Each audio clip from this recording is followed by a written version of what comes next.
Hello बच्चा लोग, स्वागत है आप सबका Edunity physics by Mod Goenka के चैनल पे। आज का जो सेशन है that is on brainstorm series, जहाँ पे हम लोग कुछ चैलेंजिंग प्रॉब्लम्स को डिस्कस करेंगे। And this session is really helpful for students who are aspiring for JEE advanced या फिर नेशनल और international level olympiads, right. So आज का जो प्रॉब्लम है उसका नाम है the rising hoop. Okay, so let's start the video.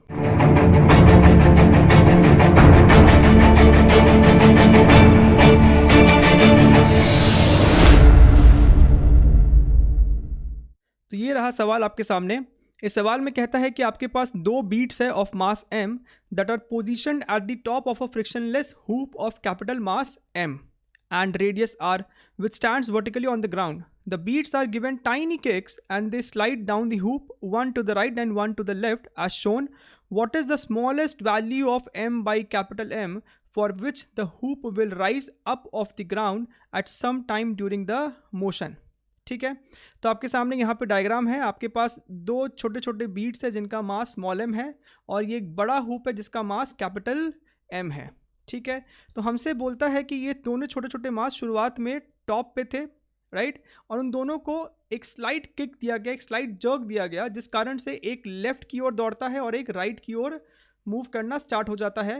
And at certain instant ये जो बड़ा वाला हुप है वो ग्राउंड के साथ कांटेक्ट लीव कर देता है।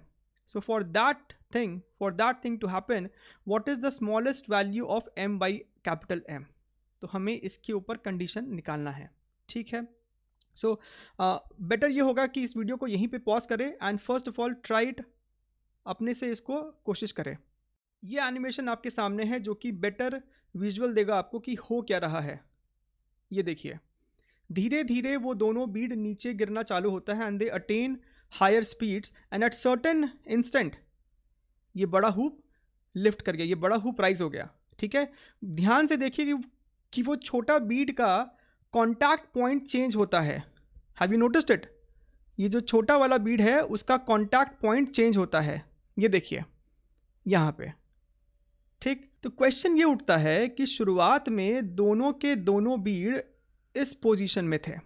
ठीक है, एक इधर की तरफ मूव करता है और एक इधर की तरफ मूव करता है, राइट। सो अगर हमने इस इंस्टेंस पे सिचुएशन लिया, so we can see that this bead is applying a normal on the bigger hoop in this direction.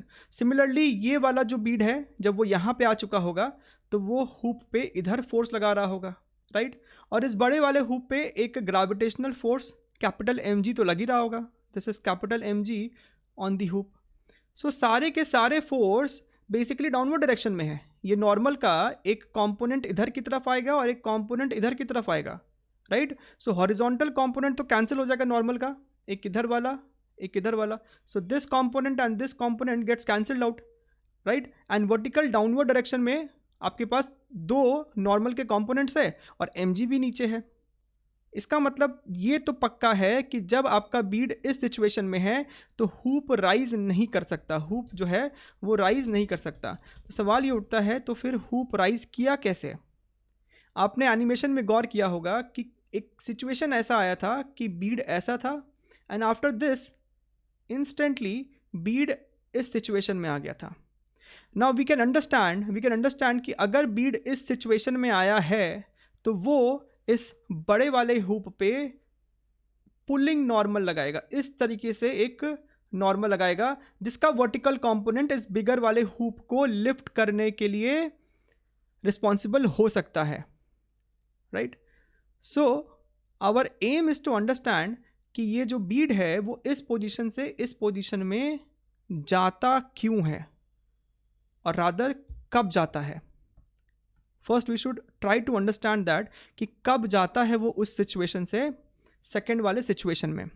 ठीक है, तो इसको समझने के लिए हमारे पास लेट अस सी, यस, ये भी एक बड़ा ही स्टैंडर्ड सा सवाल है जो कि हम लोग करते हैं वर्क एनर्जी पावर में।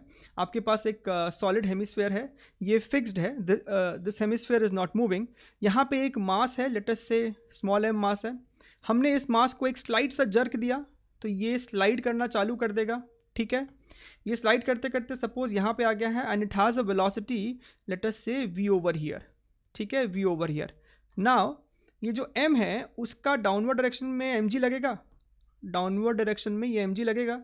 लेट अस से दिस एंगल इज थीटा, तो ये एंगल भी थीटा हो जाएगा, राइट. ओके, एक हम लिख सकते हैं mg का कंपोनेंट इधर की तरफ और एक सेंट्रीफ्यूगल फोर्स बाहर की तरफ हम दिखा सकते हैं. This becomes mv square by r and this is mg cos theta, right. And this solid hemisphere will also be applying normal on the block, कुछ इस तरीके से, ठीक है. So we can write the equation that normal plus mv square by r is equal to mg cos theta, right. अब ये possible है कि ये वेलोसिटी इतना ज़्यादा हो जाए कि ये ब्लॉक इस सॉलिड हेमिस्फेयर का कॉन्टैक्ट लूज कर दे.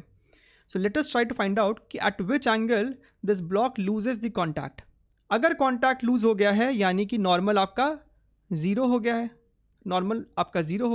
तो हम यहाँ से कह सकते हैं that v square is equal to r g cos theta, right. अच्छा, एट द सेम टाइम ये ब्लॉक जो है वो कुछ वर्टिकल हाइट लूज किया है. ध्यान से देखिए, वो कुछ वर्टिकल हाइट लूज किया है. So what is that vertical height? ये हाइट कितना वो लूज किया है? लेट अस से that this height is h. तो ये h को हम लिख सकते हैं capital R minus r cos theta. R cos theta कहाँ पे है? ये रहा. This is your r cos theta. So this is R minus r cos theta, right. So I can apply energy conservation from this point A to point B, right. So I can write loss in potential energy is equal to gain in kinetic energy. So यहाँ से मास तो खत्म. So we can write V square is equal to 2gh and h is this much, 2g, take r as common, so 1 minus cos theta, right. Now from equation number 1 substitute the value of v square. ये यहाँ पे आ जाएगा आपको r g cos theta 2gr 1 minus cos theta, ठीक है. तो यहाँ से अपना आर जी से आर जी कैंसिल आउट हो गया. This becomes cos theta is equal to 2 minus 2 cos theta and cos theta यहाँ से आपका आ जाएगा 2/3.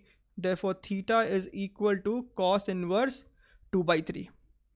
इसका मतलब ये है कि जब एंगल कॉस इनवर्स 2/3 होता है उस वक्त नॉर्मल ज़ीरो हो जाएगा और ये ब्लॉक जो है इस सरफेस का कांटेक्ट लूज करके यहाँ से पैराबोलिक पाथ लेते हुए फ्लाई कर जाएगा. बात समझ में आ रहा है?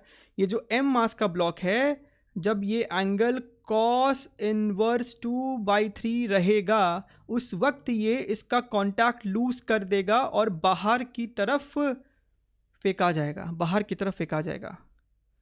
कुछ ऐसा ही वहाँ पे भी हुआ, कुछ ऐसा ही हमारे इस बीड के साथ भी हो रहा है. ना प्लीज़ फोकस. यहाँ पे ये बीड है, वो गिरते गिरते जैसे ही इस सिचुएशन पे आता है where this angle becomes cos inverse 2/3, ये सरफेस के साथ बीड का ये वाला जो हिस्सा है, लेट मी ड्रॉ अ बिगर बीड. बीड का शुरुआत में ये वाला हिस्सा जो कांटेक्ट में था, यहाँ पे नॉर्मल ज़ीरो हो गया. So bead loses contact with the bigger hoop, ठीक है. तो बीड भी बाहर की तरफ जाना चाहता है लेकिन बेचारा जा नहीं पाता क्योंकि वो अंदर से उसके साथ फंसा हुआ है, राइट. अब वो इस तरीके से हो गया है and the moment Beed becomes like this, अब वो बड़े वाले हुप को ऐसा खींच रहा है, बाहर की तरफ वो उसको खींच रहा है and then we can say that this bead is applying a normal outwards on the bigger hoop. ये देखिए आपके सामने फिर से एक और एनिमेशन है जहाँ पे बीड गिर रहा है. This theta was cos inverse 2/3 and once it has cross that theta, वो बिगर हुप पे नॉर्मल बाहर की तरफ लगा सक रहा है. ये देखिए, ठीक है.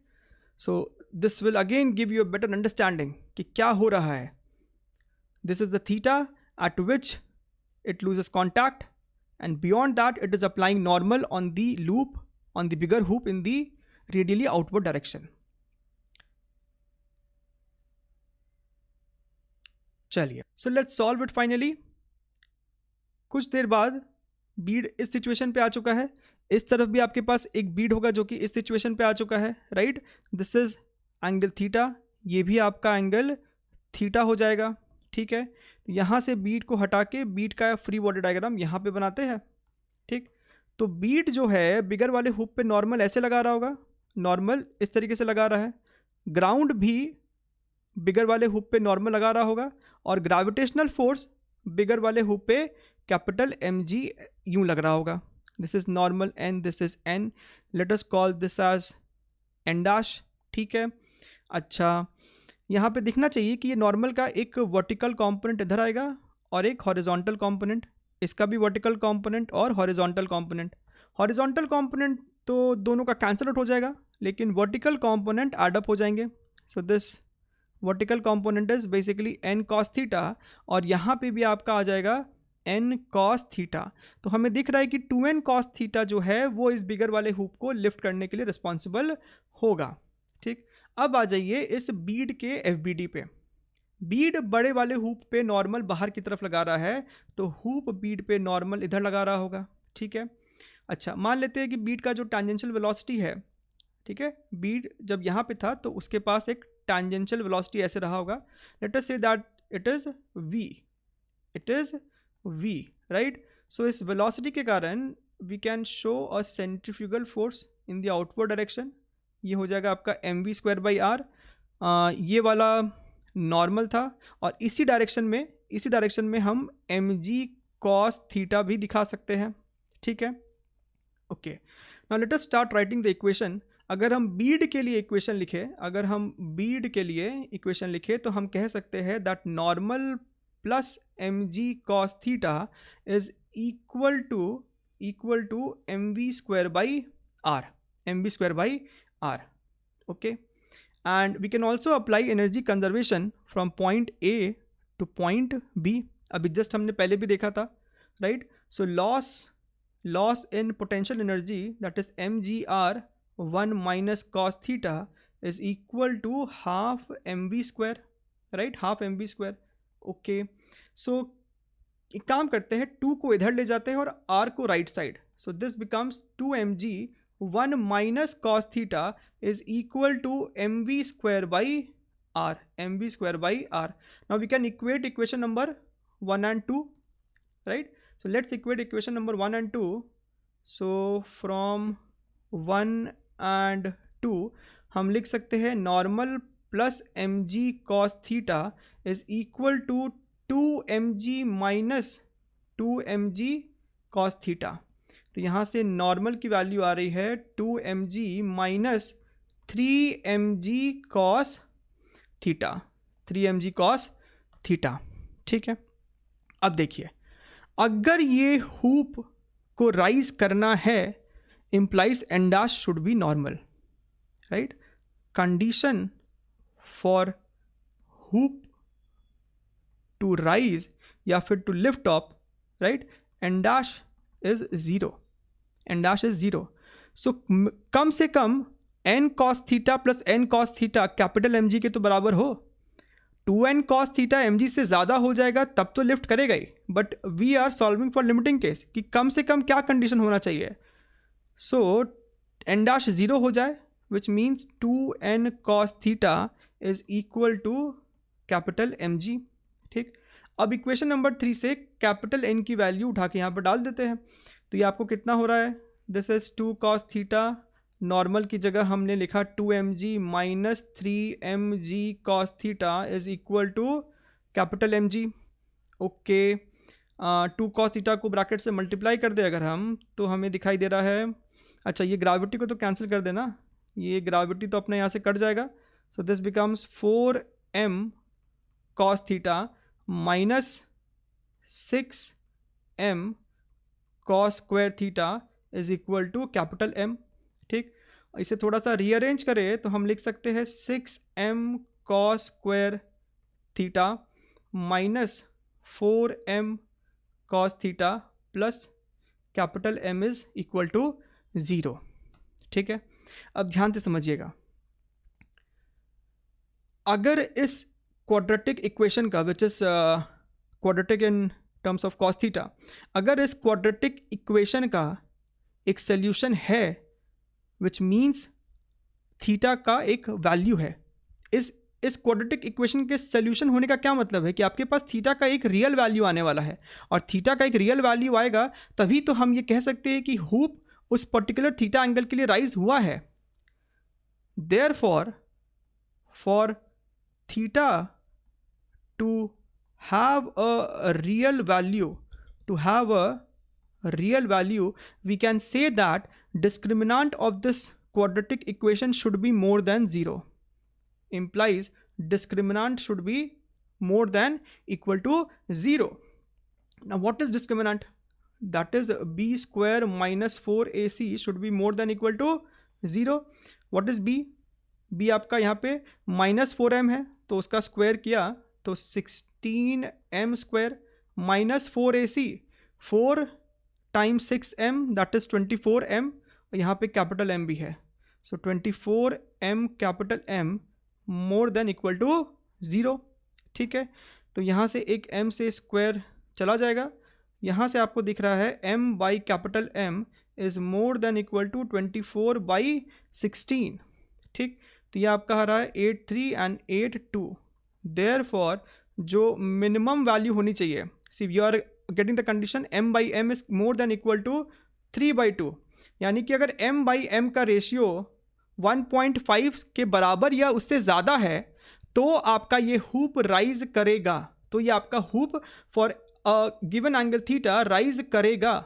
You will have a value of theta for that. ठीक है, तो हमें तो लीस्ट वैल्यू पूछा है, m बाई एम का सबसे छोटा वैल्यू क्या पॉसिबल है. देयरफॉर जो हमारा आंसर होने वाला है m by M is equal to 3/2. तो ये इस सवाल का आंसर है.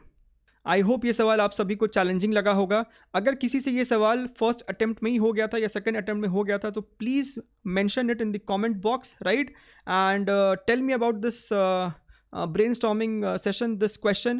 How do you find this session, and how frequently would you like to have such a brainstorming session, right? So please subscribe the channel. इस channel को सबके साथ share कीजिए, like कीजिए, and we will meet in the next video. Until then, see you, take care, bye bye.